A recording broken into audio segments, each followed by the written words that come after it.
¿Cómo les va? Nuestro quinto programa, impresionante, ¿no? Vayamos completando lo que es la lectura en forma conjunta, ustedes y nosotros, de esta gran exhortación que nos hace el Papa Francisco, nos invita a estar alegres con la evangelización. Nuestro compañero Juan María, aquí, y yo hacemos lo que podemos para llevarles a ustedes un buen mensaje. Y bueno, a ustedes nos importa que nos cuenten cómo les fue en la lectura, si les ayuda, bueno, hagan nuestros aportes. ¿Cómo andás? Bien, la verdad que arrancando, contento. Me decías que un éxito bárbaro el programa, que ya muchas visitas en YouTube, que la gente está en el Facebook, que esto se está moviendo, que se las pasado con la comunicación, que les ha gustado. Buenas noticias. Muy buenas noticias. Y bueno, lo que observo es que mucha gente, no digo que lo viraliza, viste, como viste que es una expresión Sí. en el cual lo van mandando unos a otros, pero sí veo que mucha gente le pone reenviado, lo cual es interesante, que al que le gustó, además quiere que a otro le guste. Claro que sí. Y pienso que también nosotros estamos aportando una síntesis, porque ustedes saben que es un documento largo. Por ejemplo, ahora estamos en la segunda parte del segundo capítulo. El Papa habla sobre las tentaciones de los agentes pastorales. Le dedica muchos números. Hoy vamos a tratar de ver todos ellos y los vamos a resumir. Como les hemos dicho anteriormente, los invitamos a que lo lean, a que lo estudien, a que lo compartan, pero nosotros le queremos dar una síntesis. Si yo tuviera que sintetizar, repito, resumir en una palabra, que es lo que el Papa trata en este tema, es la tibieza. Si sos tibio, te vomitaré de mi boca. Por eso, unas palabras fuertes. Muy fuerte, muy fuerte. Como recapitulando un poco por dónde estamos, para que ustedes se ubiquen y nos centremos, estamos en el capítulo 2. Y en el capítulo 2 hay dos apartados. Los desafíos, que vimos la vez pasada, y hoy estamos viendo las tentaciones. Qué lindo este juego, ¿no? La realidad me desafía, pero también tiene sus amenazas o sus tentaciones. Por eso, si vemos las tentaciones son cosas que son fuertes, que el Papa... Pero el último número, que es el 109, nos dice que bueno, estos desafíos justamente están para qué, y para superarlos, los problemas que están para resolverlos. O sea, uno no se tiene que quedar solo con un análisis negativo. De hecho, el Papa lo dice, no podemos ser noticieros de infaustos acontecimientos, ¿no? Aves de mal agüero.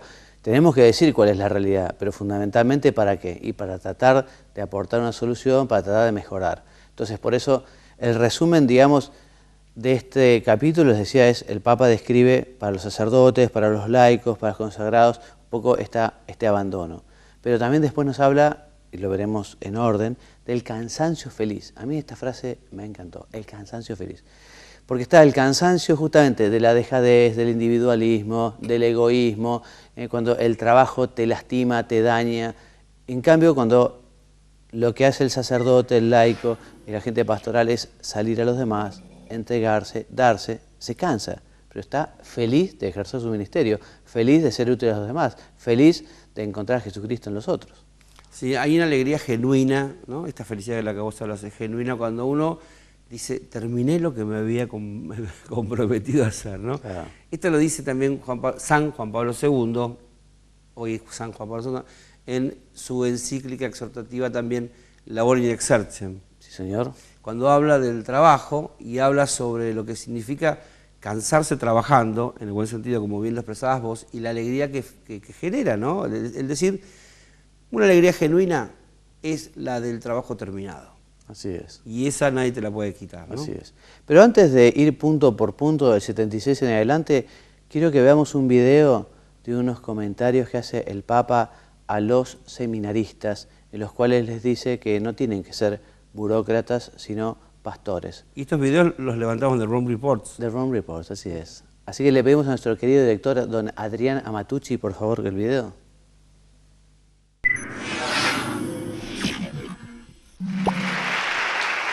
Con este aplauso fue recibido el Papa en la Sala Clementina. Francisco se reunió con sacerdotes y seminaristas del Pontificio Colegio Leoniano, un seminario de la región del Lazio. Siamo qui per prendere coraggio, come l'Apostolo, e assicurare a lei la nostra totale e incondizionata fedeltà. El Papa les habló de los 4 pilares que no pueden faltar en la formación de los sacerdotes: oración, estudio, fraternidad y apostolado. La vita spirituale, forte, la vita intellettuale seria, la vita comunitaria e alla fine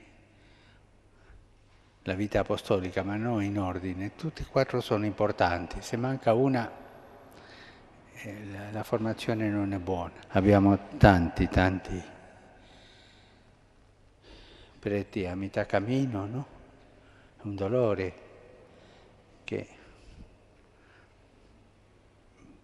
non sono riusciti a arrivare a quello pieno, hanno qualcosa di funzionari, qualche dimensione burocratica, e questo non fa bene alla Chiesa. Mi raccomando, state attenti a non cadere in questo.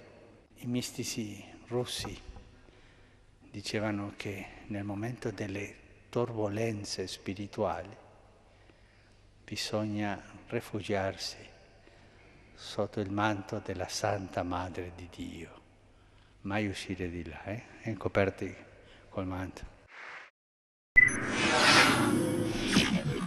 Buenas imágenes, ¿no? Y cómo nos plantea realmente el Papa Francisco esta perspectiva de ser pastores, por eso hacemos pastoral y estamos en acción como el buen pastor que atiende a sus ovejas. Justamente hace un tiempito fue esta festividad del buen pastor y se rezó especialmente por las vocaciones.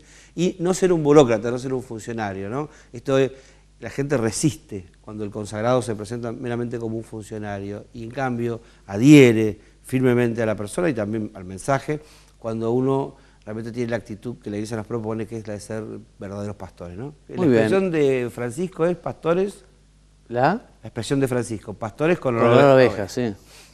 Vamos entonces ahora a los puntos, al resumen que hemos hecho. Tenemos aquí un PowerPoint. Entonces, el Papa comienza en el número 79 reconociendo el gran aporte que hace la Iglesia al mundo actual, ¿no? Como la Iglesia es referente, en cuanto efectivamente ella predica la verdad, procura vivir según esa verdad, pero evidentemente eso no quita que la Iglesia también en su ámbito tenga que seguir creciendo, porque la Iglesia es santa, pero las que lo componemos no.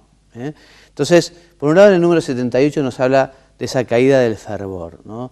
De ese individualismo, de esa crisis de identidad de los fieles, también cómo a veces nos invade el complejo de inferioridad, ¿no? Y eso no hace que las personas estén contentas, ¿no? Y se va metiendo la tibieza. Poco esfuerzo, relativismo, incluso algunas personas que pueden tener unas convicciones doctrinales muy firmes, pero a veces están demasiado dedicados a lo material o al dinero, ¿no?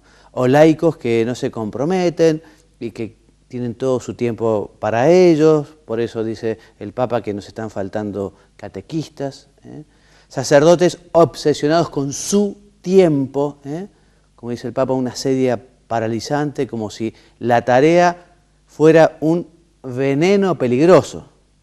¿Vos has visto o has padecido alguna vez esta enfermedad, Cote? Perdóname que te pregunte así sinceramente, porque yo a veces, es verdad que uno está cansado, pero también a veces uno se deja vencer un poco por la pereza y bueno, y necesita de ayuda, de la gracia de un hermano, que lo muevan, ¿no? Yo creo que, así como el Papa lo describe, está muy bien dicho, ¿no? Cómo el desaliento a veces tira abajo cualquier proyecto importante. Y a veces, antes de comenzarlo, ya viene un desánimo que... Yo creo que de estas cosas lo que contribuye muchísimo es el realismo. Ajá. O sea, cuando te pones objetivos más grandes de lo que vos podés alcanzar, bien, es lógico que te venga un cierto desaliento ante el primer fracasito o la primera dificultad. Y si vos te pones, en cambio, ¿no?, metas posibles, vas haciendo un proceso que vas uniendo, ¿no?, pequeñas metas que te van llevando a un objetivo. Y otra cosa que desanima y desalienta es cuando uno se cree el hacedor de la evangelización. Ajá, sí. Y se olvida que el verdadero constructor del reino de los cielos es el Espíritu Santo. Así es. Así que bueno, también fijémonos en estas cosas. Bien. Pautemos un proceso realista y además tengamos en cuenta, en primer lugar, que el que obra es Dios mismo a través nuestro. Y el punto 82 me parece una joya, porque es lo que te decía recién, ¿no? El Papa nos invita a tener un cansancio feliz, ¿eh? El Papa dice no a las actividades mal vividas, sin motivaciones, sin espiritualidad, porque enferman. No a la vanidad, que a veces no permite aceptar las críticas, uno no acepta los fracasos, no acepta las contradicciones, ¿no? Entonces el Papa es muy claro en esto. El Papa habla que uno puede caer en un pragmatismo gris, ¿no? Con una psicología de la tumba que convierte a los cristianos en momias de museo. Qué frase, ¿no? Qué bárbaro. También nos dice el Papa que esas personas, sean fieles laicos o sacerdotes, se dejan cautivar por cosas que generan oscuridad y cansancio interior, que apolillan el dinamismo apostólico. Entonces, por eso, del número 84 al 86 dice no al pesimismo estéril. La palabra vanidad quiere decir vacío, ¿no? Trabajé en vano, trabajé sin fecundidad, trabajé en forma estéril, ¿no? O sea, aquí el Papa nos está proponiendo sumarnos a un proyecto más grande que nosotros mismos, que es el proyecto que lleva adelante la Iglesia por instaurar el reino de los cielos en estos tiempos, por la acción del Espíritu, como recién decíamos. Entonces, este vacío interior, ¿no? Este vaciamiento, es cuando la búsqueda no es una búsqueda espiritual, sino que es una búsqueda material, de orgullo, de fama, de vanagloria, bueno, etcétera, ¿no? Que a veces confunde y nos deja la verdadera motivación. O sea, ¿por qué haces las cosas? Por un motivo. ¿Y cuál es el motivo fundamental para cansarte felizmente en el trabajo evangelizador? Bueno, llevar a Jesucristo a todos los hombres. Por eso el Papa también nos dice en el punto 84, no a los profetas de calamidades que anuncian infaustos acontecimientos. Nos dice que esa conciencia de derrota nos convierte en pesimistas, quejosos y desencantados con cara de vinagre, ¿eh? La cruz es una bandera de victoria, dice el Papa, ¿no? Entonces tenemos que estar tranquilos, contentos, sabiendo que Cristo vencerá y que además resistamos la tentación de querer separar antes de tiempo la cizaña del trigo. Qué maravilla en esta descripción que hace el Papa sobre las tentaciones, con un lenguaje tan fácil, tan accesible, ¿no? Tan cotidiano, tan, digamos, cercano a nosotros. Y le pone el nombre a las tentaciones. Porque las tentaciones, ¿sabés que las tentaciones las tenemos todos? Obviamente. El tema es no caer en la tentación, como decimos en el Padre Nuestro. Cuando vos rezás el Padre Nuestro y no me dejes caer. Exacto. Tentaciones va a haber siempre. Ser ingenuo, a veces el pensar de que la tentación no me va a solicitar, ¿no? Es pensarse también un superhombre. Somos personas débiles que necesitamos de la fuerza de Dios. Y cuando somos tentados, tengamos en cuenta que recurriendo, como dice Jesús en el capítulo 4 de Marcos, ¿no? Recurriendo a la palabra de Dios y recurriendo al Señor mismo, invocándolo para que Él nos dé la fortaleza. Yo muchas veces rezo una Ave María y me siento que con eso pego como un piso sobre algo firme y pego el saltito, ¿no? Sí, tentaciones señor. Va a haber siempre, pero el tema no es caer en ellas, sino poder esquivarlas, superarlas y fortalecernos. ¿Sabés que la persona que ya cayó en la tentación no es interesante ni siquiera para tentarla, ¿no? ¿En qué sentido? La persona que cedió ante el desánimo, sí. O ante estas tentaciones. Porque ya está, decís. Entonces ya no tiene tentaciones. Entonces, si vos no tenés ninguna tentación, ojo. Claro, puede ser que uno esté abajo. Puede ser que espiritualmente quiere decir que ya hayas cedido y no seas ni siquiera interesable de ser tentado. Sí, puede ser. Te cuento que el número 86 el Papa Francisco nos recuerda la carta que nos escribió Benedicto XVI cuando anunció el año de la fe. ¿Te acordás que el Papa Benedicto nos habla de esa desertificación espiritual que hay en el mundo, ¿no? Pero que también en el desierto se descubre cuál es lo esencial? Y el Papa Benedicto nos dice que hacen falta hombres de fe para que en ese desierto guíen a los demás al lugar donde hay agua, al lugar donde hay paz, al lugar donde está nuestro Señor, ¿no? Justamente el desierto es el lugar de las tentaciones. La figura del desierto es donde Jesús se retira a preparar su misión de anunciar el Evangelio, anunciar la buena noticia y instaurar el reino, y es donde padece las tentaciones, a las cuales no cede, por supuesto, las supera. Y la parte del desierto siempre es imagen de prueba. Exacto. Por eso la evangelización nos cansa a veces, como decías vos, felizmente, pero porque estamos también asediados por pruebas, ¿no? Después del número 88, 89 nos habla de vuelta al Papa, ¿no? De no meternos en nuestra propia privacidad o en nuestra cómoda privacidad, sino que salgamos al encuentro del otro, que estamos invitados a la revolución de la ternura, ¿no? Por eso no al aislamiento, no al individualismo enfermizo. Y para eso el Papa también nos dice qué lindo que es que encontremos en nuestro pueblo de Dios esa religiosidad popular, ¿no? Y el Papa comienza a hablar de la religiosidad popular como justamente un instrumento maravilloso para rescatar a las personas de esa tristeza, de esa dejadez, de esa tibieza. Entonces, dice más de enfermedades, las denuncio porque son muchas, ¿no? Dice, no a la espiritualidad del bienestar sin comunidad, no a la teología de la prosperidad sin compromiso. No podemos escondernos y quitarnos de encima a los demás. No podemos tener vínculos superficiales. Tenemos que descubrir a Dios en cada rostro humano.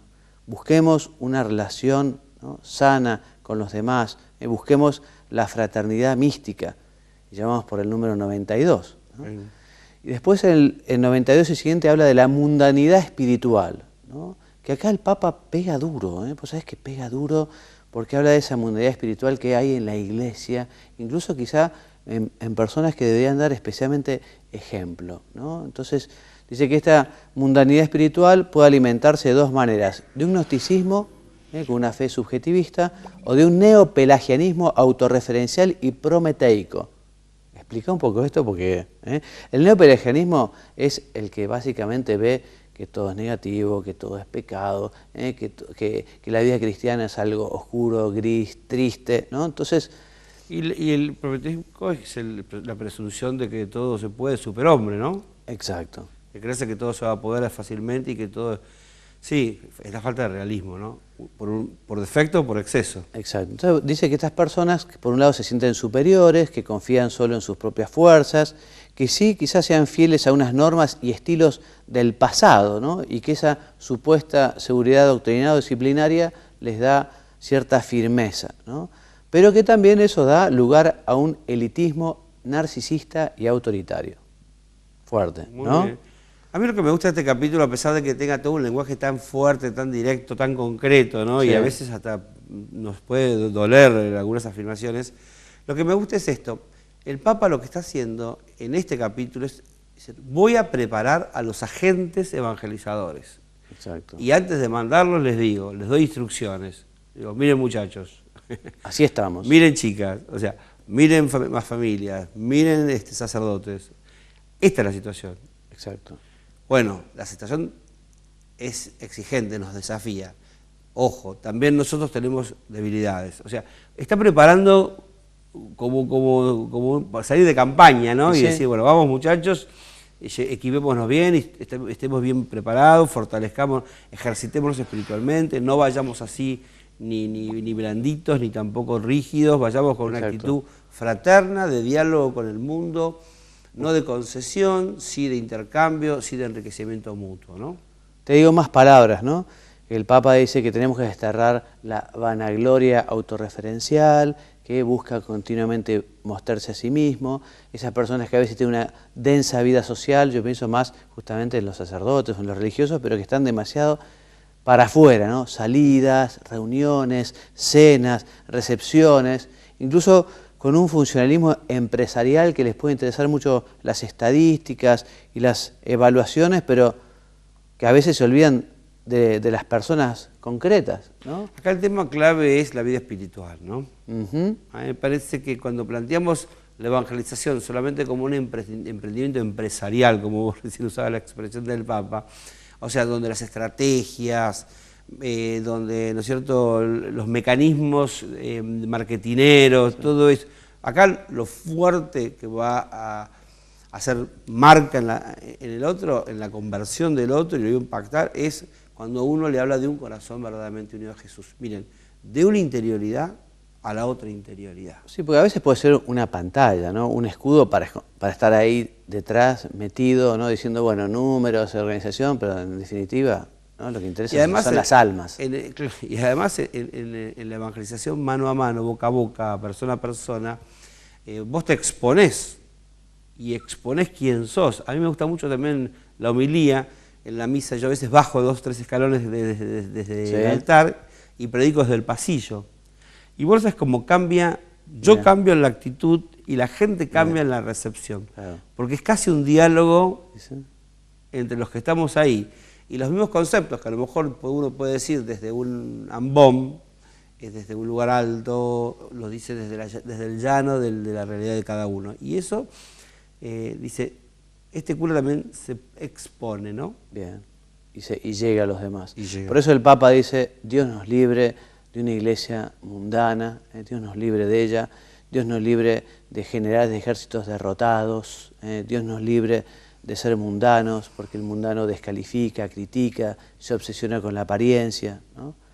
Después en el título siguiente el Papa viene a hablar de las guerras que hay, las guerras por envidia, por celos, por poder, por prestigio, por placer, por seguridad económica, ese espíritu de internas que hay en las comunidades muchas veces, ¿no? Esas divisiones históricas que llevan al odio, la división, las calumnias, la difamación, la venganza, los celos, las imposiciones, las persecuciones, la caza de brujas, ¿no?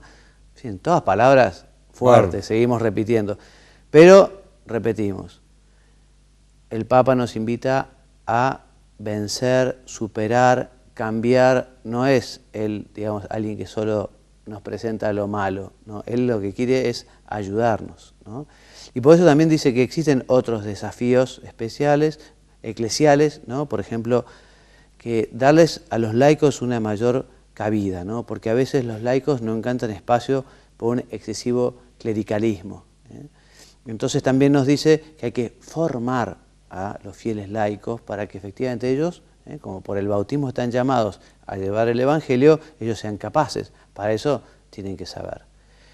¿Sabes qué? Nos queda poco tiempo. Vamos a ver otro video del Papa Francisco a los sacerdotes de la misa crismal y después vamos a terminar, porque casi lo logramos. Nos faltan poquitos números y llegamos al número 109. Adrián, por favor. La gioia del sacerdote è un bene prezioso, non solo per lui, ma anche per tutto il popolo fedele di Dio.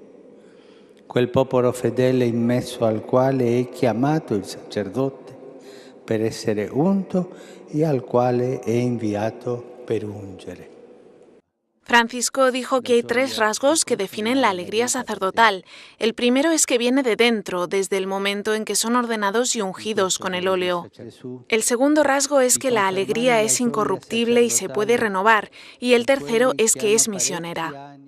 L'unzione è in ordine a ungere il santo popolo fedele di Dio, per battezzare e confermare, per curare e consecrare, per benedire, per consolare ed evangelizzare.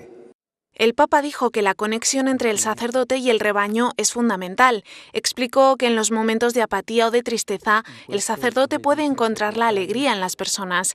Dijo que es una alegría custodiada por el rebaño y por 3 hermanas, la pobreza, la fidelidad y la obediencia. Francisco explicó que los sacerdotes son pobres en el sentido material y por eso deben buscar la alegría en Dios y en su pueblo. Les pidió que salgan de sí mismos y que vayan con el pueblo de Dios, que da sentido a su misión. Se non esci da te stesso, l'olio diventa rancido e l'unzione non può essere feconda. Uscire da se stessi richiede spogliarsi di sé, comporta povertà. El Papa añadió que los sacerdotes deben ser fieles a la Iglesia viva, formada por sus hijos espirituales, que son los bautizados, los enfermos a los que sostiene y las personas a las que ayuda. También subrayó que los sacerdotes deben obediencia a la Iglesia, especialmente obediencia en la misión, con disponibilidad para servir a todos.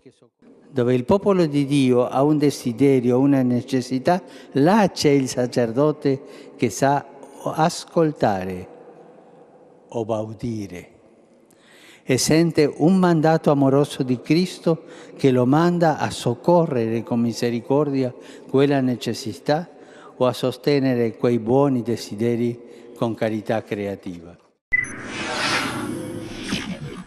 Me parece que acá un punto que hoy no sé si nos va a dar el tiempo, pero lo vamos a abrir en otro momento, es el tema de motivar para la formación. Sí. Porque la verdad que uno siempre dice hay que formarse, pero si este tema no lo reflexionás y no ves cuál es la motivación profunda, empezás a formarte y al poquito tiempo dejás de lado, ¿no? La mujer, el Papa la propone como un agente evangelizador prioritario, ¿no? Y la distingue, incluso ya de hecho en la iglesia ya tiene un lugar especial.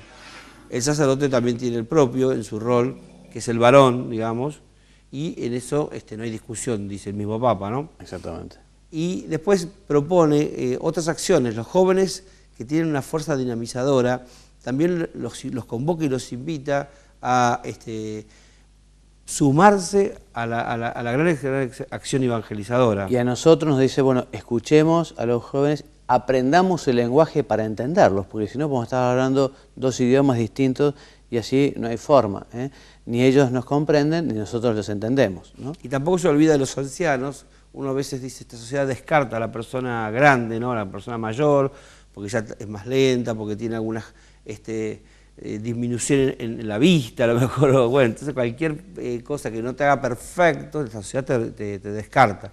En cambio el Papa dice, no, incluyamos a todos, a los jóvenes, a los pobres, por supuesto, a la mujer, a todos, cada uno, dentro de un gran programa evangelizador donde todos tenemos un gran rol.